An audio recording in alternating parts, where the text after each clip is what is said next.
Hello students, आप सभी का अकाउंटेंसी की क्लास में स्वागत है। हम डिस्कस कर रहे थे chapter company accounts issue of share के बारे में।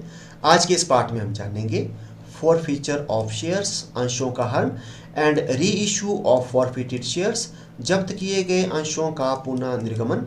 सबसे पहले हम जानते हैं meaning of forfeiture of shares, अंशों का हरण का अर्थ।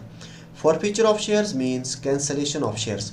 अंशों के हरण से आशय है अंशों को रद्द करना।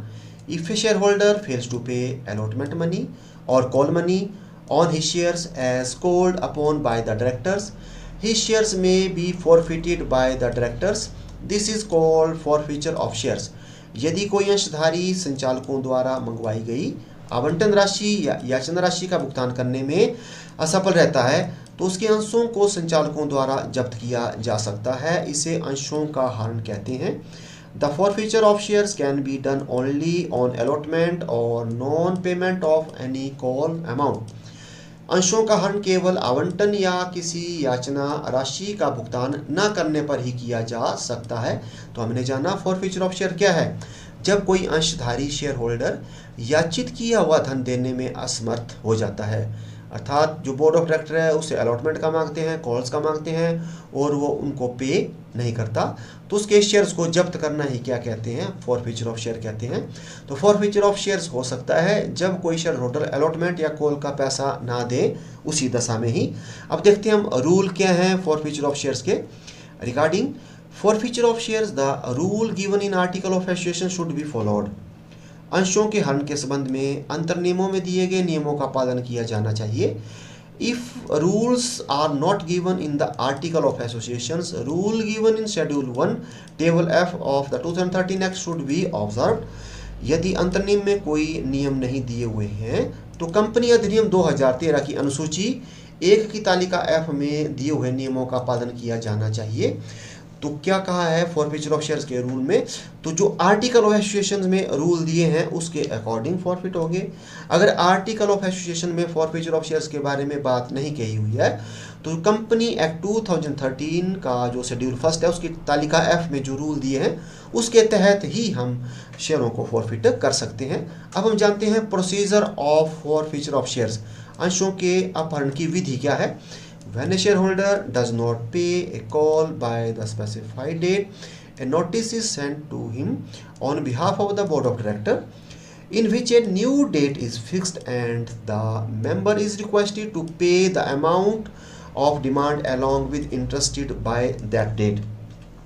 जब कोई अंशधारी किसी याचना का निश्चित तिथि तक भुगतान नहीं करता है तो संचालक मंडल की तरफ से उसे एक सूचना भेजी जाती है जिसमें एक नई तिथि निश्चित होती है और सदस्य को उस तिथि तक मांग की राशि ब्याज सहित देने का अनुरोध किया जाता है। This new date should be at least 14 days after receipt of the notice. This notice should be clearly state that their shares will be forfeited if they do not pay the new date. यह नई तिथि सूचना मिलने के कम से कम 14 दिन बाद की होनी चाहिए। इस सूचना में यह भी स्पष्ट रूप से लिखा होना चाहिए कि नई तिथि तक भुगतान न करने पर उनके अंशों को अपहरण कर लिया जाएगा। तो ये प्रोसीजर है। तो प्रोसीजर क्या है, सबसे पहले हम जो हैं अगर वो अलॉटमेंट या कॉल का पैसा नहीं देता है तो उसको एक नई डेट जो है दी जाती है बोर्ड ऑफ डायरेक्टर की तरफ से, और वो डेट कब की होती है, उसको जिस दिन सूचना मिलती है उसके 14 दिन के बाद वो जो है जमा करवा सकता है। और उसको ये भी कहा जाता है कि अगर आप जो हैं इस तिथि तक जमा नहीं करवाते हैं जो भी आपका ड्यू है विद इंटरेस्ट, तो आपके शेयरों को क्या कर दिया जाएगा, फॉरफिट कर दिया जाएगा। If the payment is not received by the date mentioned in this notice, the board of director may pass a proposal for forfeiture of share. यदि इस सूचना में वर्णित तिथि तक भुगतान प्राप्त नहीं होता है तो संचालक मंडल उसके अंशों के हरण का प्रस्ताव कर सकते हैं। नोटिस ऑफ दिस प्रपोजल में also be given to the shareholder. इस प्रस्ताव की सूचना अंशधारी को भी दी जा सकती है। फिर जो डेट दी होती है उस डेट को अगर वो शेयर होल्डर जमा नहीं करवाता है जो भी उसका अमाउंट ड्यू है तो फिर जो बोर्ड ऑफ डायरेक्टर है संचालक मंडल एक प्रस्ताव पारित करते हैं और उस प्रस्ताव में उसके अंशों को क्या कर दिया जाता है, जब्त, और उसकी सूचना भी उस शेयर होल्डर को फिर दे दी जा सकती है। तो ये है procedure of forfeiture of share का। अब हम जानते हैं अकाउंटिंग एंट्रीज क्या क्या बनती है फॉरफीचर ऑफ शेयर्स की। तो when shares are issued at par, तो जब शेयर्स को हमने पहले पार में इशू किया है, और सेकंड है when shares are issued at premium, जब हमने शेयर्स को प्रीमियम में इशू किया है। तो प्रीमियम में दो केस बनते हैं, forfeiture of shares before premium is received and forfeiture of shares after premium received. इसको हम आगे समझते हैं। सबसे पहले हम जानते हैं when shares are issued at par, जब हमने शेयर्स को पार में इशू किया है अर्थात अंकित मूल्य में हमने इशू किया है, तो क्या एंट्री बनेगी, share capital account debit called up amount. तो शेयर कैपिटल अकाउंट को डेबिट किया जाएगा कॉल्ड अप अमाउंट से। कॉल्ड अप मतलब हमने उससे कब तक जो है पैसा मांगा, किस कॉल तक पैसा मांगा, तो यहाँ वो पैसा आएगा। टू शेयर फॉरफीचर अकाउंट, इसमें आएगा अमाउंट ऑलरेडी पेड, तो ऊपर आएगा जितना हमने उससे मांगा वो, और जितना मांगा है उसमें से जो उसने दे दिया वो हम जो है डाल देंगे टू शेयर फॉरफीचर अकाउंट में। और to calls in arrear, name of call not paid, calls in arrear में हम उन कॉलों के नाम लिखेंगे जो जो उन्होंने नहीं पे की है। अगर अलॉटमेंट नहीं किया तो अलॉटमेंट, कॉल नहीं किया तो कॉल, यहाँ पर हम उन कॉलों का नाम लिखेंगे जो उसने पे नहीं की हुई है। नरेशन लिखेंगे being share forfeited due to non payment of calls. अब हम जानते हैं second, when shares are issued at premium, तो इसमें फर्स्ट केस है forfeiture of shares before premium is received. तो हम जो है शेयरों को जब्त कर रहे हैं, तो जो प्रीमियम का पैसा है वो हमारे को उस शेयर होल्डर ने नहीं दिया था, तो क्या एंट्री बनेगी, इसमें एंट्री बनेगी शेयर कैपिटल अकाउंट डेबिट। तो शेयर कैपिटल अकाउंट को हम डेबिट करेंगे कॉल्ड अप अमाउंट से, वही हमने कितना उससे पैसा मांगा, और उस पैसे में हम प्रीमियम का पैसा क्या कर देंगे, निकाल लेंगे। दूसरा सिक्योरिटी प्रीमियम को भी क्या करेंगे हम डेबिट, और premium amount called up but not received. तो यहाँ पर हम ये लिखेंगे if premium money not paid, अगर उसने नहीं दिया है तो हम उसको डेबिट करेंगे। इसके बाद टू शेयर फॉरफीचर में amount already paid excluding premium, तो इसमें हम जो है वो पैसा लिखेंगे जो उसने दे दिया, इसमें प्रीमियम तो आएगा नहीं। इसका टू कॉल्स इन एरियर, तो यहाँ name of calls not paid, तो वही कॉल्स इन एरियर में हम उन कॉलों के नाम लिखेंगे जो जो उसने पे नहीं की हुई है। नेक्स्ट लिखेंगे being share forfeited due to non payment of calls.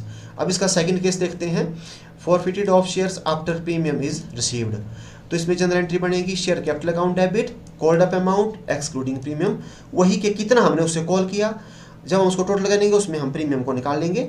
और to share forfeiture account amount already paid excluding premium, तो फॉरफिट में भी हमने वही पैसा लेना है जो उसने दे दिया है, लेकिन जो उसने प्रीमियम का कर दिया उसको हम निकाल लेंगे। और third to calls arrear name of calls not paid, जो जो कॉलें नहीं दी हुई है, तो इसमें हम जो है सिक्योरिटी प्रीमियम को डेबिट नहीं करते हैं। क्यों, क्योंकि प्रीमियम का पैसा हमारे को जो हो गया उससे मिल गया है। तो फर्स्ट केस में हमने क्या किया था, सिक्योरिटी प्रीमियम को क्या किया था, डेबिट।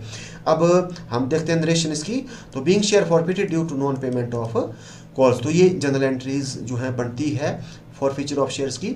अब हम देखते हैं reissue of forfeited share. Reissue of forfeited shares is only sale and not an allotment of shares. हरण किए गए अंशों को पुनः निर्गमन केवल विक्रय है, न कि अंशों का आवंटन। When the company reissues the forfeited shares, it is called reissue of shares. जब कंपनी जब्त किए गए अंशों को पुनः निर्गमित करती है तो इसे अंशों का पुनः निर्गमन कहते हैं। तो यहाँ पर क्या बात कही आपको रीइशू में, तो जब हम फॉरफिट शेयर को रीइशू करते हैं तो वो सेल होती है ना कि अलॉटमेंट, तो उसको सेल कहते हैं। तो रीइशू ऑफ शेयर क्या होता है, तो जब कंपनी जो जब्त किए हुए अंश होते हैं उनको दोबारा से निर्गमित करती है तो उसको हम बोलते हैं रीइशू ऑफ फॉरफिटेड शेयर। अब आगे जानते हैं, these shares can be reissued at par, at premium और at discount, but the amount of discount on reissue shall not exceed the amount which should have been received from the earlier shareholder. इन अंशों को पुनः निर्गमित समूल्य पर, premium पर या कटौती पर किया जा सकता है, परंतु पुनः निर्गमित पर कटौती की राशि उस राशि से अधिक नहीं होनी चाहिए जो पहले अंशधारी से प्राप्त हुई थी। तो यहाँ तक हमने क्या जाना कि रीइशू हम एट पार में भी कर सकते हैं और प्रीमियम में भी कर सकते हैं और डिस्काउंट में भी कर सकते हैं। लेकिन यहाँ एक बात ये इंपॉर्टेंट है कि जो डिस्काउंट है हम उतना ही दे सकते हैं जितना हमने जो है फॉरफिट किया था वहाँ तक। तो इसको समझते हैं एग्जांपल से। For example ₹10 per shares on which ₹4 has been received is forfeited, then these shares can not be reissued at a price less than 6 per shares. उदाहरण के लिए यदि 10 रुपये वाला अंश जिस पर 4 रुपये प्राप्त हो चुके हैं जब्त कर लिया जाता है तो इन अंशों का पुनर्निर्गमन 6 रुपये प्रति अंश से कम मूल्य पर नहीं हो सकता है। तो देखो ये बताया आपको डिस्काउंट के बारे में। तो अगर हमने जो है पहले शेयर्स इशू किया था 10 का और उसमें से 4 उसने हमारे को दे दिया था तो हमने जब्त किया था, तो दोबारा से हम जो है उसको रीइशू 6 रुपये तक कर सकते हैं, 6 रुपये से कम तक नहीं कर सकते। ठीक है, तो इतना हम जो है उसको डिस्काउंट दे सकते हैं। तो ये हमने जाना रीइशू ऑफ फॉरफिटेड शेयर्स के बारे में। अब हम जानते हैं इसके जो है अकाउंटिंग एंट्रीज क्या बनती है।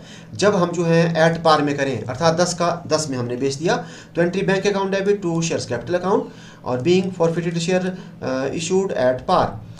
और सेकंड जो है रीइशूड एट प्रीमियम, तो इसमें एंट्री करेंगे bank account debit to share capital account to security premium reserve account, next लिखेंगे being forfeited shares issued at premium. और थर्ड है रीइशूड एट डिस्काउंट, इसमें एंट्री करेंगे bank account debit share forfeiture account debit to share capital account, next लिखेंगे being forfeited share issued at discount. तो जब हम 10 का 10 में बेचते हैं तो बैंक में 10 और शेयर कैपिटल में भी 10। जब हम 10 का 12 में बेचते हैं तो बैंक में आ जाएगा 12, शेयर कैपिटल में एक्चुअल आएगा जितने की वैल्यू है 10, और जो 2 रुपया हमारा फायदा है उसको हम क्रेडिट करेंगे सिक्योरिटी प्रीमियम रिजर्व में ₹2। अगर हम जो है उसको डिस्काउंट पे बेचते हैं, जैसे 10 का हमने 9 में बेचा तो बैंक में आ जाएगा ₹9, और जो हमने डिस्काउंट में बेचा उसमें हम शेयर फॉरफिट को डेबिट करेंगे 1 से, और कैपिटल में क्या आएगा एक्चुअल अमाउंट। तो हमने जान ली एंट्रीज जो है रीइशू की। इसके बाद हम जानते हैं कि अमाउंट ट्रांसफर कैसे होता है कैपिटल रिजर्व में। तो ये फॉर्मूला है टोटल अमाउंट फॉरफिटेड, तो ये आएगा आपका फॉरफिटेड की एंट्री से कितना हमने जब्त किया, इसको हम जो है डिवाइड करेंगे नंबर ऑफ शेयर फॉरफिटेड से, कितने हम शेयर्स जब्त किए हैं, और मल्टीप्लाई करेंगे नंबर ऑफ शेयर्स रीइशूड, उसमें से कितने हमने जो है रीइशू किए, और इनमें से हम माइनस करेंगे minus share forfeited account debited at the time of reissue, और हमारे पास आ जाएगा amount transfer to capital reserve. और फिर हम एंट्री करेंगे last entry share forfeited account debit to capital reserve account, next लिखेंगे be share forfeiture account transfer to capital reserve. अब हम इसको समझते हैं एक एग्जांपल से, एक क्वेश्चन से। ये क्वेश्चन जारी किया है Himachal Pradesh board of school education धर्मशाला के द्वारा टर्म सेकंड के लिए सेशन 2021-22 में पूछा गया है क्वेश्चन। तो क्वेश्चन है A limited forfeited 100 shares of ₹10 each fully called up on which Mr. X has paid only application and allotment money of ₹5 per share. All of the shares were reissued to Mr. Z ₹9 as fully paid up. Pass necessary journal entries for forfeiture of reissue share. A limited ने 10 रुपये वाले 100 पूर्ण याचित अंश जिन पर x ने आवेदन एवं आवंटन के ₹5 प्रति अंश का भुगतान किया था को जब्त कर लिया। इन सभी अंशों को 9 रुपया प्रति पूर्णदत्त अंशों के रूप में जेड को पुनः निर्गमित कर दिया। अंशों को जब्त करने तथा पुनः निर्गमित करने के संबंध में आवश्यक रोजनामचा प्रविष्टियां बनाइए। तो आपको दिया हुआ है, तो कितने शेयर्स दिए हुए हैं 100 शेयर दिए हुए हैं और 10 का ईच है, और इसमें से जो है पूरे का पूरा कॉल्ड किया है और 5 रुपये जो है उन्होंने दे दिए हैं, 5 ने दिए हैं, और दोबारा से हमने उसको रीइशू कर दिया 9 में। तो ये रीइशू हुआ है डिस्काउंट में। तो इसमें 3 जो है पार्ट बनेंगे इसके। फर्स्ट पार्ट जो है हम सीखेंगे फॉरफिचर ऑफ शेयर का, सेकंड जो है वो रीइशू का, एंड थर्ड जो है amount transfer to capital reserve का। तो बड़े ध्यान से आपने देखना है। तो फर्स्ट पार्ट होगा इसका फॉरफिचर ऑफ शेयर्स का। तो ये हुआ है इशूड एट पार। तो when shares are issued at par तो जनरल एंट्रीज बनती है, आपको बताई shares capital account debit called up amount. तो कॉल्ड अप इसमें हमने किया हुआ है 10 और 2 शेयर फॉरफिचर इसमें जो दे दिया 10 में वो दिया 5, और कॉल्ज इन एरियर वो भी हमारी जो है बची हुई है 5। अब हम वैल्यू को पुट करेंगे तो शेयर कैपिटल में आ जाएंगे 100 शेयर है, 100 multiply bye 10 1000 rupees. Share forfeiture account में 100 मल्टीप्लाई बाय 5 ये जब्त किया हमने 500 rupees, and to calls in arrear में 500 रुपीज़ आ गया। नेक्स्ट लिखेंगे हम being 100 shares of mister X forfeited due to non payment of final call money. अब देखते हैं हम इसका सेकंड पार्ट। तो सेकंड पार्ट जो है वो है रीइशू का। तो रीइशू कितने में हो रहे हैं, ये 9 में। तो 10 का हम कितने में बेच रहे हैं, 9 में बेच रहे हैं। तो 1 रुपया जो हम डिस्काउंट में बेच रहे हैं। तो फुली पेड अप जो वैल्यू है वो है 10 रुपीज़ एंड रीइशू प्राइस है 9 पर शेयर। तो जनरल एंट्री हम करेंगे बैंक अकाउंट डेबिट, तो इसमें आ जाएगा रीइशू प्राइस। तो रीइशू प्राइस कितने का है 9 का। And share forfeiture account को डेबिट करेंगे, जितना हमने जो है डिस्काउंट दिया 1, और शेयर कैपिटल में कितना आएगा एक्चुअल, तो एक्चुअल कितना 10, और सारे के सारे शेयर इशू कर दिए हैं। तो ये बन जाएगा bank account debit 100 multiply by 9 900, and share forfeiture account debit में 100 multiply by 100, and to share capital में 100 मल्टीप्लाई बाय 10, इसमें एक्चुअल आएगा 1000। नेक्स्ट लिखेंगे being 100 shares reissued to mister Z at ₹9 per share fully paid up. तो fully paid up जो इसकी value थी वो कितनी थी 10 थी, तो 10 का हमने 9 में बेच दिया। अब हम निकालेंगे amount transfer to capital reserve, तो कितना अमाउंट ट्रांसफर हुआ। तो इसका जो फॉर्मूला था वो आपको बता दिया था, टोटल अमाउंट फॉरफिटेड बटा number of share forfeited multiply by number of share reissued minus share forfeited account debit eight the time of reissue. तो टोटल अमाउंट फॉरफिटेड था इसमें 500 रुपीज़, क्योंकि 100 शेयर थे और 5 जो हैं उन्होंने दिया था, तो 500 हमने जब्त किया। और इसके साथ साथ जो नंबर हैं शेयर्स वो हैं हमारे 100 शेयर फॉरफिट किए हैं, और इसके साथ साथ जो हैं 100 ही हमने क्या कर दिए हैं रीइश्यू कर दिए हैं। इसके बाद जो शेयर फॉरफिट अकाउंट हुआ eight the time of reissue वो कितने हुआ 100। वो कैसे हुआ, क्योंकि हमने 10 का कितने बेचा था 9 में, तो 1 रुपये से हमारा जो है डेबिट हुआ है रीइश्यू। तो अब हम वैल्यू करेंगे पुट, तो 500 मल्टीप्लाई बाय 100 मल्टीप्लाई 100, तो 100 से हम 100 कर देंगे। तो 500 से 100 जब लेस होंगे तो ₹400, तो ₹400 आ जाएगा amount transfer to capital reserve. तो हम एंट्री लिखेंगे share forfeiture account debit to capital reserve. Next लिखेंगे being profit on reissue of 100 shares transfer to capital reserve, और यहाँ 400 एंड 400। तो इस तरीके से जब आप जो है जब आपको क्वेश्चन आएगा तो इस तरीके से आप लिखेंगे journal entries in the books of A limited. तो date particulars ledger folio amount rupees amount, तो ये बन गई पहली एंट्री, ये सेकंड, ये थर्ड जो आपको समझाई। तो आप एग्जाम में इस तरीके से करेंगे। तो आज के इस पार्ट में बस इतना ही, मिलते हैं नेक्स्ट वीडियो में। Thank you.